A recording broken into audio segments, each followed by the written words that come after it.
Hello friends, you are once again welcome on the online platform of Arun Dalal English Classes YouTube channel. And today we are going to shift on our next exercise of vocabulary. And in this vocabulary session, we are going to discuss synonyms. And these synonyms have been taken from your previous year question papers. And the level is advanced. बेटे advance level के जो आपके synonyms आज तक आपके papers वगैरह में आते रहे हैं उनकी हम यहाँ पर चर्चा करने जा रहे हैं। तो एक एक चीज़ पर कोशिश करेंगे, पूरी तरह से फोकस करें। पढ़ते हैं। पहला आपके समक्ष क्या लिखा गया है? ये लिखा गया है ट्रांसलूसेंट। ट्रांसलूसेंट किसे कहते हैं बेटा? ट्रांसलूसेंट कहते हैं आप अर्धपारदर्शी। एक होता है ट्रांसपेरेंट। ट्रांसपेरेंट का मतलब क्या होता है? पारदर्शी, जिसके आर पार देखा जा सकता है उसे क्या कहते हो? पारदर्शी यानी ट्रांसपेरेंट। और जिसमें से पारदर्शिता तो रहती है लेकिन मध्यम मध्यम रहती है, हल्की हल्की रहती है, उसको क्या कहते हैं? उसको कहते हैं ट्रांसलूसेंट। और एक इसका एंटोनिम क्या होता है? ओपेक। ओपेक का मतलब होता है अपारदर्शी। ट्रांसपेरेंट पारदर्शी, पारदर्शी का मतलब है allowing you to see through it और through which radiations can pass, rays can pass, उसको हम क्या कहते हैं? उसको कहते हैं ट्रांसपेरेंट। दूसरा, कभी भी आप किसी रिश्ते के अंदर पारदर्शिता की बात करते हो, वहाँ पर भी आप ट्रांसपेरेंट और ट्रांसपेरेंसी की बात करते हो, वहाँ पर भी हो जाता है। कोई चीज़ ट्रांसपेरेंट है यानी ऑब्वियस है, वहाँ पर भी यूज़ किया जाता है। तो ट्रांसपेरेंट पारदर्शी, ओपेक अपारदर्शी, जिसमें से रेज नहीं जा सकती, जिसके आर पार नहीं देखा जा सकता। और बेटा आपका ट्रांसलूसेंट क्या आया? ये है अर्धपारदर्शी, जो सेमी ट्रांसपेरेंट है, यानी allowing light to pass through partially but not detailed. समझ आ गया? जो पूरी तरह से कंप्लीटली नहीं आने देता, परफेक्टली नहीं आने देता, लेकिन पास होने देता है, उसे क्या कहते हैं बेटे? उसे कहते हैं translucent. Translucent, allowing light to pass through but not transparent. आपने देखा होगा आपकी गाड़ी का विंड स्क्रीन होता है, जब कोहरा छाया होता है उसके ऊपर एक लेयर जम जाती है, आपको दिखाई तो देता है लेकिन हल्का हल्का, उसके लिए किसका प्रयोग करते हैं? ट्रांसलूसेंट। पहला आया ओपेक, ये तो एंटोनिम हो जाएगा बेटे। ओपेक का मतलब क्या बताया था अभी अभी आपको? इसके बारे में बताया गया था कि not clear enough to see through और अलाउ लाइट थ्रू, उसको क्या बोलते हैं? उसे बोलते हैं opaque. Difficult to understand and that is not clear, that is also known as opaque. ठीक है, एक तरीके से ओपेक का मतलब है इम्पेनिट्रेबल वाली सेंस में भी आ जाता है। तो बेटा ये तो एंटोनिम है। क्लियर, ट्रांसलूसेंट यानी क्लियर, क्लियर हो सकता है, लेकिन क्लियर का मतलब क्या होता है? क्लियर का मतलब तो होता है जो पूरी तरह से साफ सुथरा है, easy to understand, not causing any confusion, वो भी क्लियर होता है। क्या जैसे आपसे कहते हैं is it clear to you, वहाँ पर बोलते हैं। Obvious and leaving no doubt at all, वो क्लियर होता है। एक क्रिस्टल क्लियर होता है जो नीट एंड टाइडी वाली सेंस में आ जाता है, वो होता है। अब ये क्लियर हमारा हो सकता है। नेक्स्ट आया मर्की। मर्की का मतलब क्या होता है? इसका मतलब होता है मर्की का नोट क्लियर, डार्क और dirty with mud and other substance, उसको क्या कहते हैं? मर्की बोलते हैं। आपका जो क्लाउडी होता है उसके लिए भी मर्की का प्रयोग कर दिया जाता है कई बार। ठीक है, dark and unpleasant because of smoke, fog, उसको क्या कह देते हैं? मर्की कह देते हैं बेटा। किसी व्यक्ति के कैरेक्टर की बात की जाती है, उसके एक्शंस की बात की जाती है, वहाँ पर भी इसका यूज़ किया जाता है। Not clearly non and suspected of not being honest, उसे क्या कहते हैं? मर्की कहते हैं। मर्की हमारा एलिमिनेट हो जाएगा, ये एलिमिनेट हो गया। फिर आया डिम। अब बेटे डिम का मतलब क्या है? आप कहते हो लाइट डिम हो गई है, डिम का मतलब वहाँ पर क्या है? मध्यम मध्यम हो गई है, नॉट ब्राइट वाली सेंस में आता है। प्लेस की बात करते हो तो where you can not see well because there is not much light, that is dim, वो होता है। शेप की बात करते हो बेटे, वहाँ पर जहाँ पर क्या है लाइट कम है वहाँ पर भी यूज़ कर दिया जाता है। आइज़ के लिए भी यूज़ किया जाता है जब शॉर्ट साइटेडनेस की बात करते हो। शॉर्ट साइटेडनेस वो नहीं, एक होता है फोर साइटेड, एक होता है शॉर्ट साइटेड, वो नहीं, बल्कि शॉर्ट ऑफ साइट का मतलब है कि आंखें कमज़ोर होना, वीक होना, वहाँ पर यूज़ करते हो। अब यहाँ पर बेटे इसका एक्चुअल में क्या बनना चाहिए? ट्रांसलूसेंट का डिम।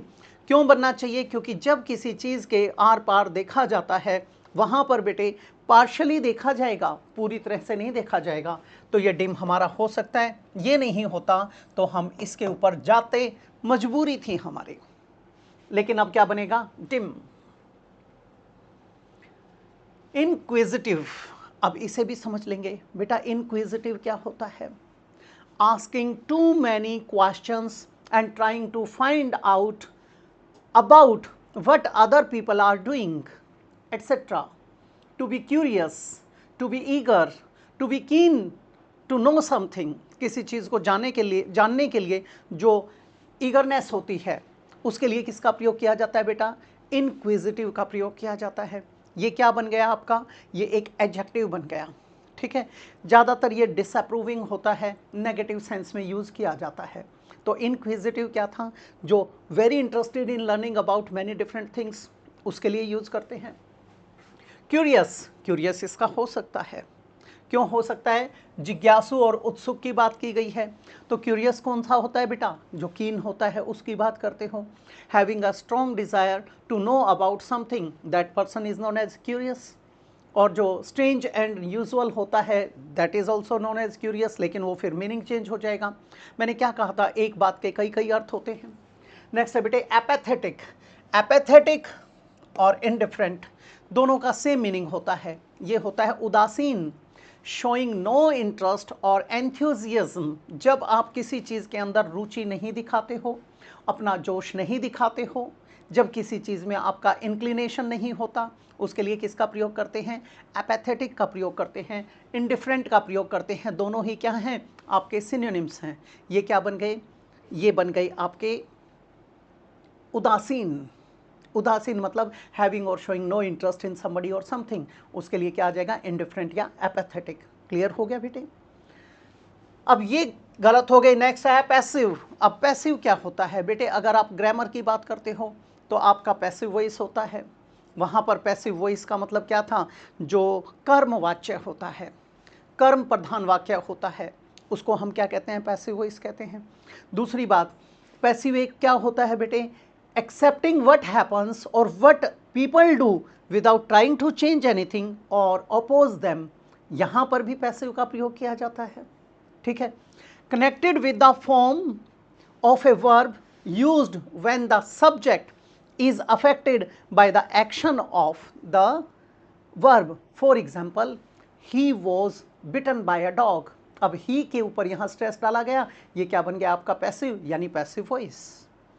यहाँ पर क्या था? हमने जिस ऑब्जेक्ट के ऊपर क्रिया की गई थी उसको इनिशियल पोजीशन पे प्लेस कर दिया और उसके ऊपर काम होते हुए दिखा दिया। ये क्या बन गया? Passive voice. अब पैसिव क्या है? एक्टिव का उल्टा पैसिव होता है। पैसिव ऑब्जर्वर ऑफ इवेंट्स होता है, ठीक है, जो क्या है? ज़्यादा ध्यान नहीं देता बेटा, कोशिश नहीं करता उसको समझने की, जानने की, उसे अपोज करने की, वो क्या है? पैसिव। जैसे आपका एक स्लीपिंग पार्टनर होता है, वो एक तरीके से क्या हो गया? एक्टिवली पार्टिसिपेट नहीं कर रहा है, वो भी पैसिव हो गया। तो बेटा ये भी एलिमिनेट हो गया, ये जा ही चुके, क्या आ जाएगा? क्यूरियस। Next, immutable. इम्यूटेबल आपका एक बटन होता है बेटे, जिस रिमोट के ऊपर, उसको कहते हो म्यूट। म्यूट का प्रयोग किया जाता है जब किसी चीज़ को साइलेंट करते हो। इसको इम्यूटेबल वहाँ पर जोड़ने की कोशिश मत करना।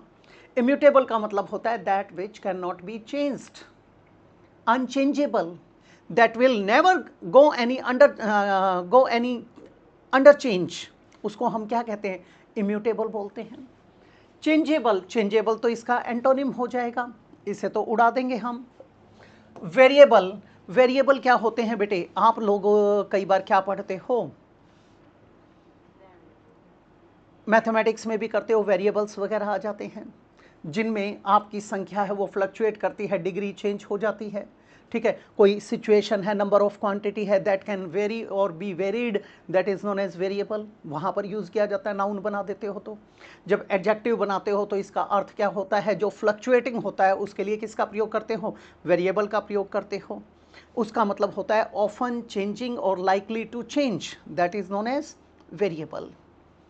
अब यहाँ पर बेटा वेरिएबल, इम्यूटेबल का वेरिएबल, वेरिएबल तो चेंजेबल हो जाएगा, ये और ये दोनों क्या हो गए, पर्याय हो गए, ये भी एलिमिनेट हो जाएगा।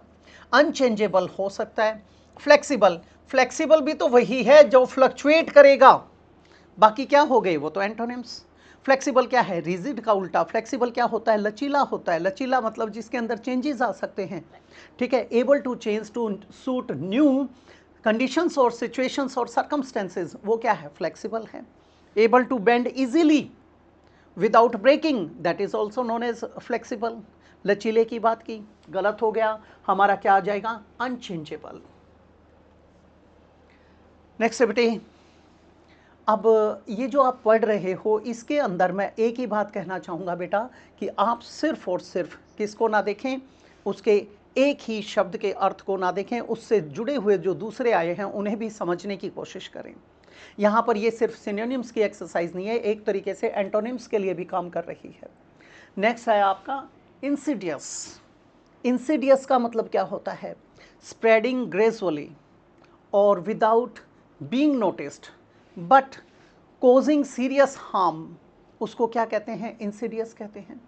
अब इसका मतलब क्या था कि ये बड़े सटल किस्म का, बड़ा सूक्ष्म सा चेंज लेकर आएगी, ठीक है, लेकिन ऐसा लगेगा इसमें कोई परेशानी नहीं हो रही है, तो उसको क्या कहते हैं, स्प्रेडिंग ग्रेजुअली और without being noticed but causing serious harm. जैसे आपने देखा होगा, आप एक्सेलरेटर को जरा सा ऊपर करते हो, अगर वो 1 मिलीमीटर भी इधर उधर गया या आपका स्टीयरिंग व्हील 1 मिलीमीटर भी इधर उधर घूम जाता है तो उसके ड्रास्टिक रिजल्ट्स हो सकते हैं, बहुत बड़ी भीषण दुर्घटना हो सकती है। उसे क्या कहेंगे, इंसिडियस कहेंगे बेटा, ठीक है। Proceeding a subtle way but with harmful effects, that is known as insidious. पहला आया बेटा ऑनेस्ट। ऑनेस्ट तो गलत हो गया बिल्कुल ही, ये तो ईमानदार के लिए था, इनअप्रोप्रिएट है। स्लाई, स्लाई का प्रयोग कई बार यहाँ पर कर दिया जाता है, जो कनिंगनेस को शो करता है। कनिंगनेस के लिए क्या आ जाएगा, एक्टिंग और डन इन ए सीक्रेट और dishonest way, often intending to trick people, that is known as sly. Slyly, slyly adverb बन जाएगा, यानी कनिंगली, विकेडली, दुष्टतापूर्वक। इज इट क्लियर, ये हमारा इसका हो सकता है। ट्रांसपेरेंट, ये कट जाएगा। ट्रांसपेरेंट क्या था, जब सारी चीज़ें पूरी तरह से पारदर्शिता के साथ यानी ऑनेस्टली, कैंडिडली आपके समक्ष परोसी गई हैं तो नुकसान काहे का, तो बेटा ऑनेस्ट का ये पर्याय हो जाएगा एक तरीके से। कैंडिड, ये भी यही पर्याय हो गया। कैंडिड क्या होता है, निष्कपट होता है बेटा। निष्कपट में क्या था, saying what you think openly and honestly, not hiding your thoughts, that is known as candid. Candid मतलब निष्कपट। Is it clear? अब ये तीनों तो क्या हो गए हमारे एंटोनिम्स, हमारा क्या आ जाएगा, स्लाई। नेक्स्ट है बेटे ग्रीगेरियस।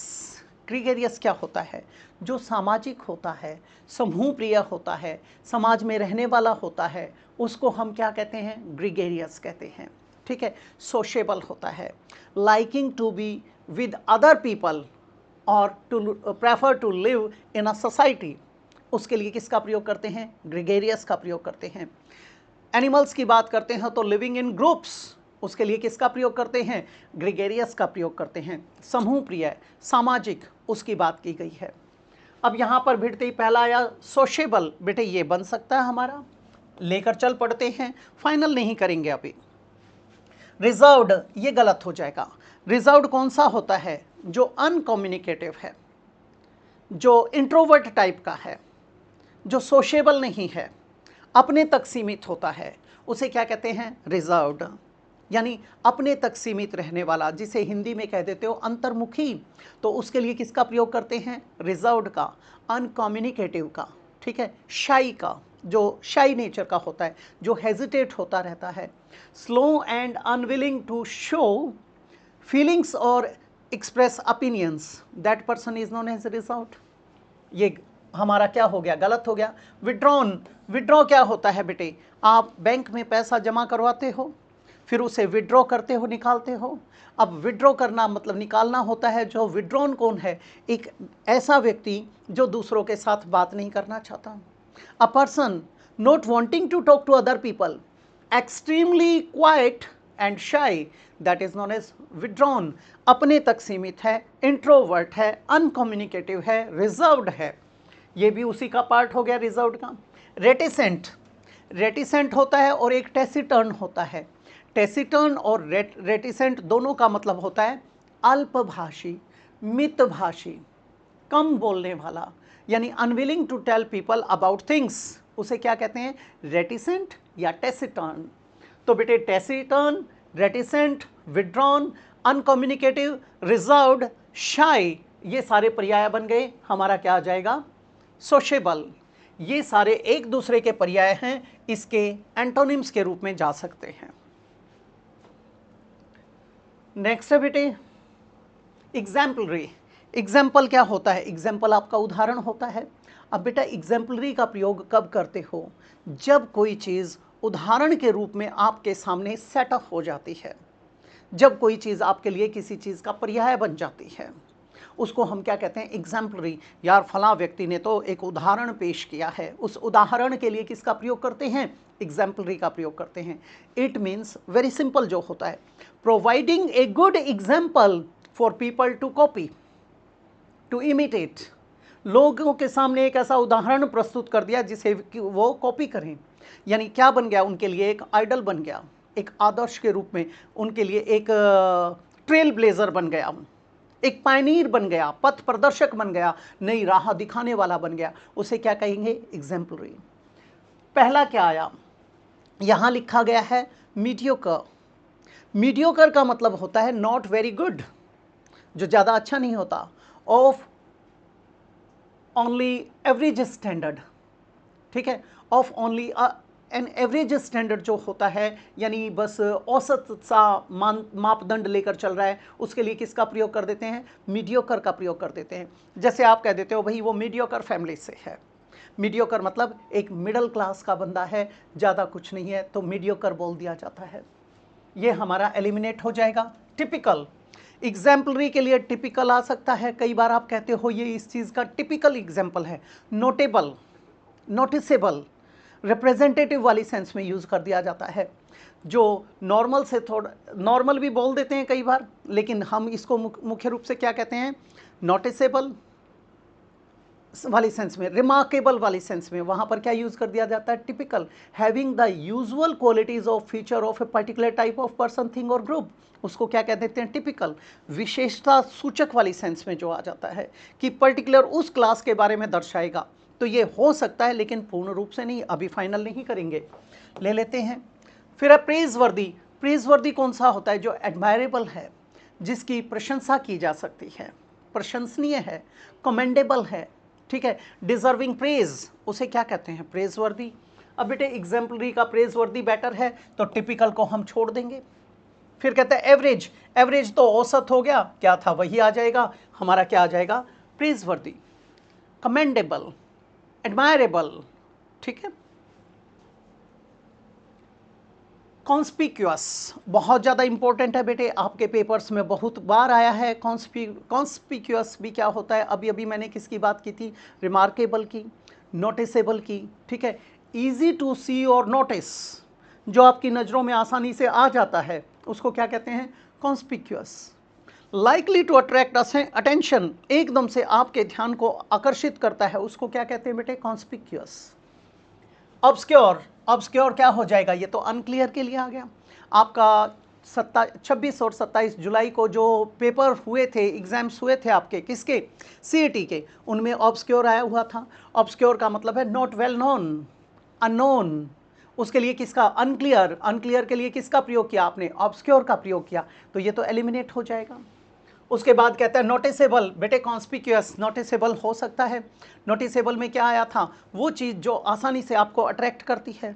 रिमार्केबल है, इजी टू सी और नोटिस, क्लियर और डेफिनेट, उसे क्या कहते हैं, नोटिसेबल हो सकता है। हिडन, हिडन का मतलब क्या है, कंसील्ड, जो छिपा हुआ है। कंसील क्या होता है, कंसील का उल्टा होता है रिवील, तो हिडन है, छिपा हुआ। जैसे आप छोटे होते थे तो उसमें जो चीज़ आपको क्लियर नहीं होती थी, छिपी होती थी, उसको क्या कहते थे, हिडन। जैसे एक कहानी भी पढ़ी होगी, हिडन ट्रेजर, छिपा हुआ। तो कोई भी चीज़ क्या है, हिडन है, जो चीज़ श्राउडेड है, कवर्ड है, उसके लिए किसका प्रयोग करेंगे? हिडन का। ये गलत हो जाएगा। इनविजिबल, विजिबल होता है दृश्यमान, विजन क्या है हमारे किसके लिए यूज़ करते हैं कि भाई उसका विजन बड़ा अच्छा है, उसका दृष्टिकोण बड़ा अच्छा है, व्यू पॉइंट बड़ा अच्छा है, संदर्श बड़ा अच्छा है उसके लिए। और विजन आईसाइट के लिए भी यूज़ किया जाता है। अब विजिबल कौन सी चीज़ है? जो दृश्यमान है। इनविजिबल क्या है? जो अदृश्य है। जैसे मैजिशियंस वगैरह क्या होते हैं? इनविजिबल हो जाते हैं। That cannot be seen, that is known as invisible. Clear हो गया? ये भी चला जाएगा, हमारा क्या आ जाएगा कॉन्स्पिक्यूअस में? नोटिसेबल। नेक्स्ट है वेनरेट। वेनरेट किसके लिए यूज़ किया जाता है? बेटे आप लोगों ने देखा होगा जब किसी के रिस्पेक्ट रिगार्ड की बात करते हैं, ठीक है, रिवेरी की बात करते हैं, to have and show a lot of respect और रिगार्ड फॉर समबडी और something, specially somebody or something that is considered to be holy or very important, उसके लिए किसका प्रयोग करते हैं? उसके लिए हम वेनरेट का प्रयोग करते हैं। तो यहाँ पर ये सम्मान के लिए आया था। डिस्डेन, डिस्डेन हमारा गलत हो जाएगा। क्यों गलत हो जाएगा? कंटेम्प्ट यानी तिरस्कार वाली सेंस में यूज़ किया जाता है। जैसे आप कहते हो contempt of court, contempt of court का मतलब क्या होता है? कोर्ट की अवमानना करना, ठीक है। द फीलिंग दैट समबडी और something is not good enough to deserve your respect or attention, that is known as disdain. Clear हो गया? तो डिस्डेन तो कंटेम्प्ट के लिए आया, गलत हो जाएगा। रिस्पेक्ट हमारा हो सकता है, ये क्या था? ये सिनोनिम की कैटेगरी में आ सकता है। नेक्स्ट है निग्लेक्ट। निग्लेक्ट का मतलब क्या होता है? अनदेखा करने वाली सेंस में, किसी को इग्नोर करने वाली सेंस में, वहाँ क्या कहते हैं? नेग्लेक्ट, ठीक है। उसने to fail to take care of somebody और समथिंग, किसी चीज़ का ख्याल नहीं रख पाते, उस टाइम पे क्या कहते हैं? नेग्लेक्ट का प्रयोग कर दिया जाता है। To not to give due attention to somebody और समथिंग, वो भी क्या है? नेग्लेक्ट हो जाता है। किसी चीज़ को जब हम ओमिट करते हैं, ड्रॉप कर देते हैं, वहाँ पर भी आप इसका प्रयोग करते हो। जब आप कोई चीज़ भूल जाते हो जो करनी चाहिए, उसको, उसके लिए किसका प्रयोग करते हैं? नेग्लेक्ट। तो ये एलिमिनेट हो जाएगा। इग्नोर, अनदेखा करना। अनदेखा करने के लिए हमने 2-3 ईडियम्स भी किए थे बेटा। एक ईडियम तो क्या था? Turn a blind eye to somebody, देखकर अनदेखा करना। एक आपने क्या किया था? Turn a deaf ear to somebody, यानी सुनकर अनसुनी करना, कान पर जूं ना रेंगना। तो नेग्लेक्ट का मतलब है ना, इग्नोर का मतलब है डिसरिगार्ड करने वाली सेंस में। To pay no attention to somebody या something, that is known as ignore. हाँ, एक बात का ध्यान रखेंगे, अगर आपने लिख दिया इग्नोरेंट, इग्नोरेंट का मतलब होता है अज्ञानी। अज्ञानी मतलब the person who lacks some knowledge और इन्फॉर्मेशन, जिसके अंदर नॉलेज की या इन्फॉर्मेशन की कमी होती है, वो क्या है? अज्ञानी है। वहां पर यूज किया जाएगा। नेक्स्ट है फ्रिवलस। फ्रिवलस किसके लिए यूज किया जाता है? जो हल्की फुल्की सिली किस्म की एक्टिविटीज होती है, सिली बट अम्यूजिंग, ठीक है, मतलब बचकानी सी है लेकिन अम्यूजिंग है। सिली बॉय बोल देते हो कई बार आप, ठीक है। Silly or amusing when such behaviour is not suitable. Frivolous comments आ जाते हैं, फ्रिवलेस आपके सजेशंस आ जाते हैं, तो वहाँ पर फ्रिवलेस का प्रयोग किया जाता है। हैविंग नो यूजफुल और सीरियस पर्पस, उसको भी क्या कहते हैं? फ्रिवलेस कहते हैं। तो फ्रिवलेस क्या हो जाएगा? जो हल्का फुल्का है वो। सीरियस, सीरियस और ग्रेव क्या हो गया बेटा? ग्रेव कब्र भी होता है, लेकिन यहाँ पर ग्रेव का प्रयोग कहाँ, किस अर्थ में किया गया है? ग्रेव होता है सीरियस। कैसे? आप कहते हो try to understand the gravity of the situation. Gravity gravitational force भी बनता है, ग्रेविटी गुरुत्वाकर्षण के लिए भी होता है, लेकिन यहाँ पर है seriousness. He was in a grave mood, वो कब्र के मूड में नहीं था, वो सीरियस मूड में था। जब आप किसी की कब्र पे जाते हो, किसी के बेरियल में जाते हो, या फिर किसी के क्रीमेशन के लिए जाते हो, वहाँ पर ग्रेव मूड होता है, सीरियस मूड होता है। तो वहाँ से ये निकला हुआ है। तो सीरियस और ग्रेव सिनोनिम्स हो जाएंगे। और फ्रिवलेस क्या था? हल्का फुल्का, मनमोजी वाले अंदाज में आया था। तो बेटा ये तो गलत हो जाएगा। लाइट हार्टेड हमारा हो सकता है। सोलम, सोलम बड़ा अच्छा है, जो गंभीर के लिए यूज किया जाता है, ठीक है। नॉट हैप्पी और स्माइलिंग मीन्स सीरियस, उसको हम क्या कहते हैं? उसे सोलम कहते हैं। तो सोलम, ग्रेव और सीरियस तीनों ही पर्यायवाची हैं। हमारा क्या आ जाएगा? Light hearted. और ये फ्रिवलेस मैंने क्या बताया था? जो सिली है, किस में? बिहेवियर में। अम्यूजिंग है, किस में? बिहेवियर में, ठीक है, उसको कहते हैं। आर्डियस, ये इंपॉर्टेंट है बेटे। आर्डियस का प्रयोग कहाँ पर किया जाता है? जिसमें बहुत ही ज़्यादा कठिनता आ जाती है, involving a lot of effort and energy specially over a period of time, that is known as arduous. Arduous क्या था? आपके कठिन के लिए आया था, मुश्किल के लिए आया था, जिसमें काफ़ी आपको क्या करना पड़ता है, संघर्ष करना पड़ता है, स्ट्रगल वाला होता है, उसमें क्या बोला जाता है? आर्डियस का प्रयोग किया जाता है। ईजी, ईजी तो एंटोनिम बन जाएगा, ईजी और सिंपल दोनों सेम हो गए। एफर्टलेस, जिसमें प्रयास नहीं किया, ये तो क्रिस्टल क्लियर हो गया। डिफिकल्ट, ये बन जाएगा हमारा। तो बेटा ये थी आपकी एक्सरसाइज आज के लिए। अगली एक्सरसाइज में आपसे फिर से भेंट होगी किसी इसी प्रकार के टॉपिक के साथ। तो मैं आप लोगों से इजाज़त चाहूँगा और आप लोग इसी तरीके से अपना प्रेम बनाए रखें। अपनी समस्याएं या तो व्हाट्सएप कर सकते हैं, नहीं तो आप मेल कर सकते हैं। Choice is always yours. जी, नहीं, ये चीज़ें तो हम यहाँ तो डिस्कस करते ही चल रहे हैं, आप वैसे भी तो पूछ सकते हैं। यहाँ आप तो पूछ लेते हैं, लेकिन जो ऑनलाइन बैठे होते हैं, ऑनलाइन वालों को दिक्कत आ जाती है, परेशानी आ जाती है। कुछ लोग वीडियोस को बाद में देखते हैं बेटा, तो उनसे गुजारिश यही की जाए ना गिना कि वो अपनी प्रॉब्लम्स हमारे साथ साझा करते रहें। ठीक है, तो मिलते हैं अगली क्लास में। इजाज़त चाहूँगा। नमस्कार दोस्तों।